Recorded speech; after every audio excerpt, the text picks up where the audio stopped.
একটানা এক যুগেরও বেশি একটা দলের হয়ে কথা বলা, টকশোতে যুক্তি দেওয়া, ক্ষমতার সামনে চোখে চোখ রাখা, সেই মানুষটাই আজ বলছেন এটা আমার জীবনের নতুন অধ্যায়ের সূচনা, কোট আনকোট।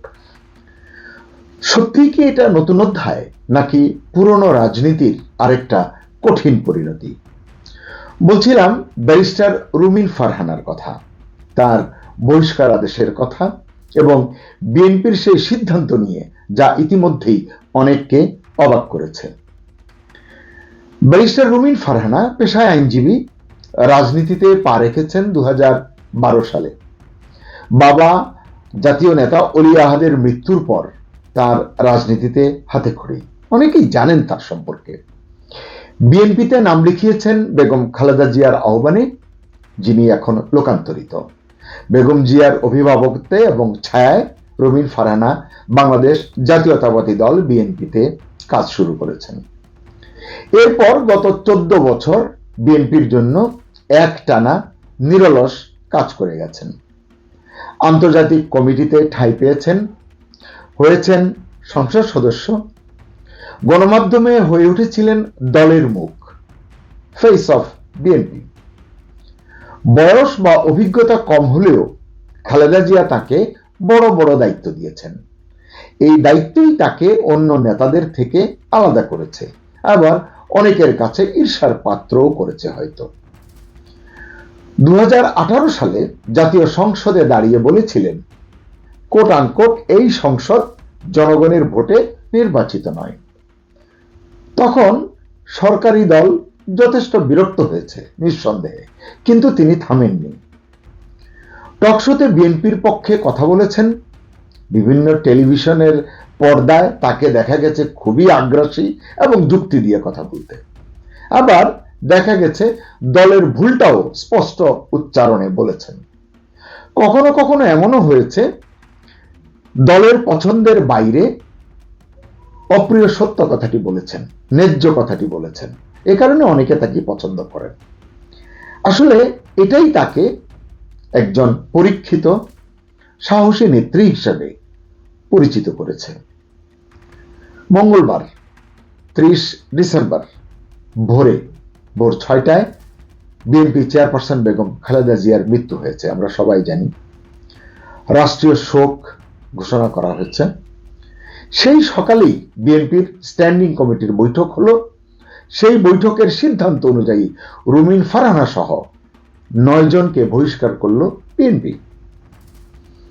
রুমিন ফারহানা বলেন, বহিষ্কার হব এটা আমি জানতাম, কিন্তু যেদিন উনি চলে গেলেন, মানে বেগম খালেদা জিয়া চলে গেলেন, সেদিনই এই সিদ্ধান্ত মানুষ কিভাবে নেবে, এটি তার এক ধরনের আত্মজিজ্ঞাসা।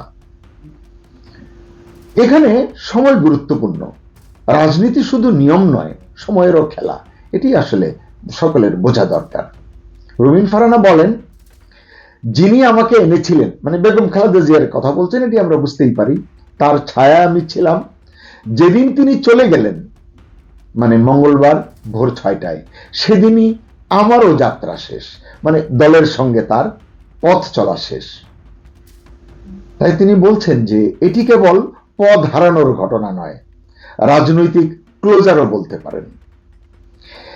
ইতিমধ্যেই রুমিন ফারহানা ঘোষণা করেছেন আগামী নির্বাচনে স্বতন্ত্র প্রার্থী হিসেবে লড়বেন ব্রাহ্মণবাড়িয়া 2 আসন থেকে। আপনারা জানেন এখানে দল তাকে মনোনয়ন দেয়নি, তিনি নিজ উদ্যোগেই লড়াইয়ে নেমেছেন। রুমিন ফারহানা গণমাধ্যমে বলেছেন, আমি এমপি বা মন্ত্রী হতে চাই না, আমি রাজনীতিবিদ হতে চাই। তার এই কথাকে বিশ্লেষণ করলে বোঝা যাচ্ছে এটি শুধু পদের জন্য আকাঙ্ক্ষা নয়, এটি তার রাজনীতিবিদ হওয়ার দৃষ্টিভঙ্গি। বোঝা যাচ্ছে এবার তিনি নিজের পথেই হাঁটছেন, তাই জনগণের সঙ্গে সরাসরি সংযোগ স্থাপন করেছেন। ফলাফল কি হবে সেটা বলবে সময়। এখানে বড় প্রশ্ন হলো, বিএনপি মানে দল কি একজন পরীক্ষিত নেত্রী হারালো? প্রতিশ্রুতিশীল নেত্রীকে তারা হারালো? 12, 13, 14 বছরের প্রচেষ্টা, এক নাগাড়ে প্রচেষ্টা, মিডিয়া ফেস, দলের পক্ষে কাজ করা, সব কি রাতারাতি ভুলে যাওয়া সম্ভব? আরেকটি গুরুত্বপূর্ণ দিক, বিএনপি বড় দল, দলের ভেতরে গ্রুপিং থাকবে, এটা স্বাভাবিক। এবং মনে করা হচ্ছে যে নির্বাসিত ভারপ্রাপ্ত চেয়ারম্যান 17 বছর পর দেশে ফিরেছেন। এখন সকলের নেতা কর্মী মিলে কাঁধে কাঁধ মিলিয়ে কাজ করার সময়। কিন্তু সেই সময়ই নির্বাচনের প্রার্থী মনোনয়নে রুমিনকে জন্মস্থান থেকেই মনোনয়ন দেওয়া হয়নি, ব্রাহ্মণবাড়িয়া 2 আসন থেকে।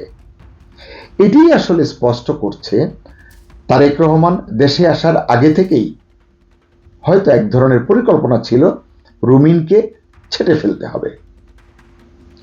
এখন প্রশ্ন, এটি কি শুধু জোটের কৌশল, সেখানে জোটের প্রার্থী দেওয়া হয়েছে সে কারণেই, নাকি দলীয় অন্তর্বর্তী রাজনৈতিক কৌশল এবং ভেতরের শক্তির কোনো চক্রান্ত? রুমিন ফারহানার বহিষ্কার কি শুধু রাজনৈতিক সিদ্ধান্ত? এই প্রশ্ন অনেকে করছেন। এটি মানুষের অনুভূতি এবং সাংস্কৃতিক সংবেদনশীলতাকে কতটা স্পর্শ করছে, কতটা করবে? বেগম খালেদা জিয়ার মৃত্যুর দিন রাষ্ট্রীয় শোকের সময়ে সিদ্ধান্ত নেওয়া কতটা ঠিক ছিল? রুমিন বলছেন, মানুষ কি ভাববে আমি জানি না। এটি অনেক বিশ্লেষক এবং নাগরিকের মনেও প্রশ্ন জাগাচ্ছে। এই যে রুমিন ফারহানা যে বললেন এটি তার জীবনের নতুন অধ্যায়ের সূচনা, বহিষ্কারাদেশের মধ্য দিয়ে, এটাই স্পষ্ট করছে এখন তার পথ স্বাধীন। অর্থাৎ তিনি রাজনীতিতে একা চলতে পারবেন এবং নিজের পরিচয় তিনি করতে চান, এটি তিনি ইতিমধ্যে গণমাধ্যমে বলেছেন। দর্শক, আপনার জন্য প্রশ্ন, এই ঘটনার মধ্য দিয়ে, বহিষ্কারের মধ্য দিয়ে বিএনপি কি একজন পরীক্ষিত নেত্রী হারালো, নাকি এই সিদ্ধান্ত রুমিন ফারহানার জন্যই ইতিবাচক হলো, তার জন্য নতুন সুযোগ তৈরি করে দিল?